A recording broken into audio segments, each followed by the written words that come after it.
My absolute pleasure to welcome two very handsome men, and they do have some talent too, to the Wave Studios. Lou Pomanti and Marc Jordan have joined me, Vickie van Dyke. Let's Hi, start Vickie. with Lou, because Lou decided to start. And Lou just moved himself so that we could see all his gold records. Oh, look Well, at some of that. them. Oh, Some there's of them. how many are there? Oh, I don't know. It's about 20 again. Wow. And Marc, who just moved house in Toronto, you can see a lot of Marc's awards behind him too. How many gold records, Marc? Any idea? A lot of them are still packed. That's right. Okay. Well, all I can say, been telling our Vancouver crowd ever since we announced the concert at Blue Frog Studios, supporting and celebrating the Junos that you guys are doing. You guys are iconic. Do you love that word? You are iconic boys in the Canadian music industry. Yes? No? How do you feel? Marc? Well, I'll take anything I can get. You know, I mean, iconic, moronic, symphonic, Sardonic. sardonic, Laconic. laconic, anything. You know, I'm so happy to be coming out there and doing this gig, and I'm so pleased that I was desperate that Lou come out with me, because. And why is that? Why were you? Now I know. First of all, you and Lou did an amazing album a couple of years ago. Lou, tell us about that. You did two amazing albums. Well, tell us about those. And we're very close to finishing our third album. So You've got to excuse my. You got to excuse my voice. It's a very late household here, and I'm the only one up, and it's the first time I've spoken today. So okay. So you are a team now. 3 albums, 2 in the can and 1 coming. You guys are until Marc fires me, we're a team. Now, the album that you did, the first album that you did 3 years ago, and that was a very symphonic, fabulous album. I reviewed it. I'm actually going to repost my review on our Wave Facebook page so that our Vancouver fans. Remember your review. It was very nice. It was very true. I was absolutely blown away by that album. Was it that album that spawned the next 2? Is that when you guys? Well, Marc called me about 6 or 7 years ago. He called me out of the blue and said, I was just listening to Jazz FM. Sorry to mention another radio station. I was just listening to Jazz FM, and a Matt Dusk track came on. And it was orchestra, and I heard it was you that arranged it. He said, is that true? And I said, yeah, it's true. And he said, do you want to produce my next album? Now, you have to understand, I've told Marc this, so I have no embarrassment about this. I was a Marc Jordan fan from 1978. I bought Mannequin. I bought Blue Desert in 1980, and Blue Desert's my favorite of Marc's old stuff. And so I was absolutely thrilled to produce that record for Marc. And of course, that led to the next album, which was Waiting for the Sun to Rise. And now we're in the middle of our third album, and things are changing. That first record that Marc approached me with, he said, I want to do an album of, classic songbook covers. And so the very first song that we did was a song that I had been working on an arrangement on the piano called The Nearness of You. And we hadn't done anything yet. And I said, what about this one? And he loved it. So that we were kind of, hey, Marc, the springboard kind of happened quickly. It's like, oh, he likes it. Okay, let's do it. And it turned out great. And so we've kind of never turned back after 6 or 7 years. And Marc, when you guys did that album, and I think I remember this, you used a foreign symphony, didn't you? To Prague. You went to Prague, yeah. No, we didn't go. We did it on. Virtual. We did it virtual. We did it online. Oh wow! So you guys were in Toronto, and Prague was in Prague, the symphony orchestra. Yeah. And you guys, that is amazing. And what I'm sorry, I spent a lot of time in Europe as a child, and the European sensibility when it comes to symphonic music, Oh yeah, the heart is so amazing, and it really comes they through. invented it. Well, of course, and it comes Yeah. through in that album. And I will say about that album, and I hope that you will be doing these songs at Blue Frog Studios March 29th. I mean, I love the songbook that you took on, and I love the unusual and unique interpretations. But you know what I really love? The two songs that you wrote. The two songs, the one that you wrote for your She's gonna daughter. break your heart. Oh, I love that song too. I sent that one to my son, Sam Drysdale, who is a musician and a songwriter. Who is fabulous, by the way. He's very Thank good. you. Very good. And Yeah. I sent it to him right away, and I said, holy crap, Marc just wrote what I said to you. I said this to Sam. When Sam got his very first girlfriend, I said, she's going to break your heart. And he goes, oh, Mom, no, he's not. And I went, well, she did. Yeah. So, and then the other one, which I like to believe that you wrote for your wife, and I don't know, and it's none of my business, but how did those songs come to you in the scope of the rest of the project, Marc? Well, I wanted to do a couple of original songs. I didn't want to do all covers, you know, and they just happened in the process of recording. Like you know, it's a funny thing, you know, the record that Lou and I are doing now.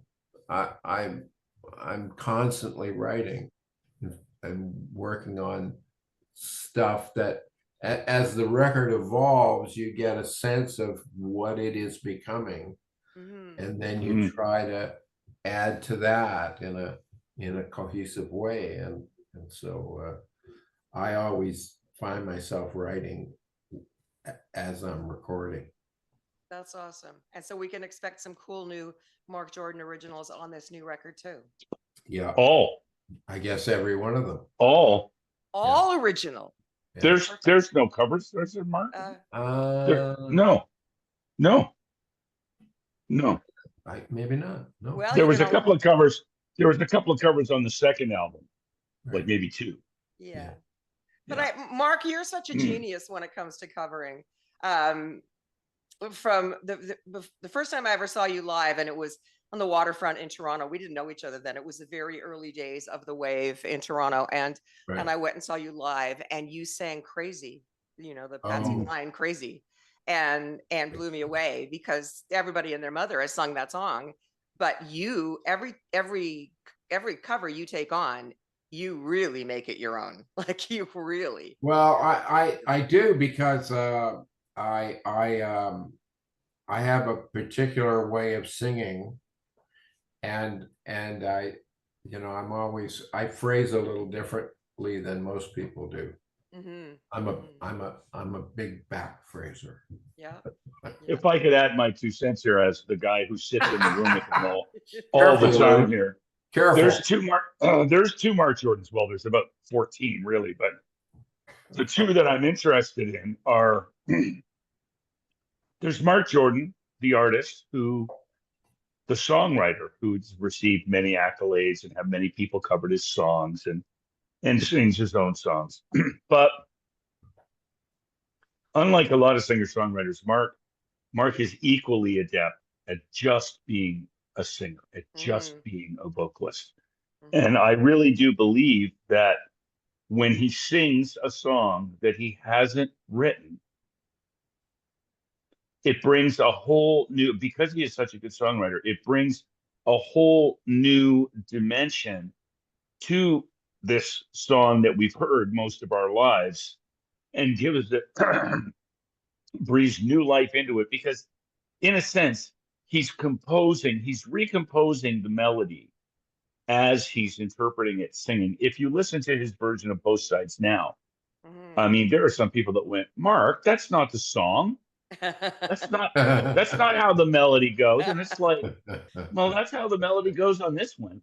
That's right. That's how the melody goes in Marc's set. Exactly. And it brings all new life, which is why I think it's important that he do originals and always throw a cover or two in, because it really is a whole another facet. Yes.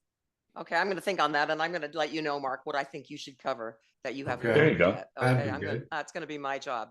Now, I want We to are the ask. champions. No. Thank I you. want to ask you both, because you're coming to Blue Frog Studios March 29th, and you're both experienced live professionals. You've been doing this for a long time. That's a nice way of putting it. You're both, yes, you're classics. So what is it about live performance? And Blue Frog is such an intimate venue. What is it about live performance that still thrills you? Mark, you go first. What is it that still really gets you going with live? Well, you always get a little bit of adrenaline, you know, and at my age, it could be dangerous, but I enjoy the anticipation, and I just enjoy singing for a reason, you know, it's singing to people, and I sing at home all the time, and I sing in my studio all the time. But this is a communicative art form, and singing to someone is a beautiful and emotional thing. Yeah, it really is a very personal relationship. It doesn't matter It if you is. have 50 people or 5,000 in the audience. It's That's right. very personal. Yeah. What about you, Lou? What does it for you? For me, it's really two facets, and I think the most important one for me is that it allows me the opportunity to sometimes surprise myself Ah, with what I come up with. Like, there are different kinds of live gigs, okay, that we've all done. There are live gigs where there's a part and you play the part. Pop music, you know, this is yeah. how it goes. And every night you play exactly the same thing. But because Mark's music is so jazz infused, that's not the case. Every time that we get to play live, it's kind of a new interpretation, of course, within the parameters of what we know as the arrangement. But within that arrangement, we're allowed to experiment. And many nights, I'll have played something that I had never played before, and it really it makes it all worthwhile. Do you And the second thing, of course, is that it's a conversation between you and the audience. And for me, the more intimate, the better. yeah. I mean, it's wonderful to play for 15,000 people, but it's different. That's why I'm looking forward to playing at Blue Frog, because there's like 100 people in there, right? So there's a conversation between both of you and the audience, but is there an improvisational conversation between the two of you that There has to happens? be. There Yeah. has to be. If I'm not listening to him and he's not listening to me, then it's just we're doing it by rote then, and we've never done that. It's awesome. I Okay. never listen to Lou, actually. I make sure I'm the loudest thing in his monitor. That's right. Oh, Mark, I've been talking about you on the air, and the word I use for you is droll. And I've been saying to our Vancouver listeners who've never had a chance perhaps to hear you live, and I'm just saying, you know, you're going to have a great musical show, but you've just got to experience Mark and his very droll sense of humor. That's what. Okay, I want to just finish up by touching on the Junos, since we are celebrating Juno Week in Vancouver, and the Junos are the night after your show at Blue Frog Studios. Do you both have a special Juno memory, would you say, from looking back over your entire careers? Lou, do you have one memory of a Juno experience that stands out? Yeah, I mean, I'm looking forward to being out there for the Junos because I have two horses in the race. So the nominations Who come are your out horses? on February 11th. Like Mark doesn't have a new record this year, but will be in it for next year. Yeah. And of course, our first album that we did together got a Juno nomination. Yeah. My two this year are the Tony Bennett tribute record I did with Matt Dusk and my work with Robin Black. Awesome. And we're playing Robin on the Wave now. It's one of our new songs. And we do play Left My Heart in San Francisco by Matt That's Dusk. us. So Thank that's you. awesome. And thank you very much. Yeah. Yeah, that's great. Good luck. Good luck to that. Thank you. And Mark, what about you? Do you have a special Juno memory? Well, yeah, like a number of years ago, I won with Steve McKinnon, I won producer of the year. Of course, Steve produced the record. Not really a producer, as Lou will tell you. And but I was technically a co-producer. Right. And we beat David Foster, so that was an amazing thing, and I love David. Oh, It was nice good for you. I have one funny story, and Mark, you may remember this or not. The very first Canadian Smooth Jazz Awards, and this was the first time that Mark and I ever met in person. And we had emailed, we knew of each other, we had talked to each other that way, but we had not seen each other. And I saw him backstage. I wrote the script, and so I was backstage, and I saw Mark, and we were like this, and then he goes, "Don't come near me because I have a cold sore." And I said, okay, so I didn't. So now fast forward, we're on stage the night of the show, and Mark is singing, and he's nominated. And I think you and I actually presented an award together that year. Anyway, Mark says to the audience, he goes, I gotta confess, I've got this cold sore on my mouth. I was just at the Junos last week, and I kissed a lot of ass.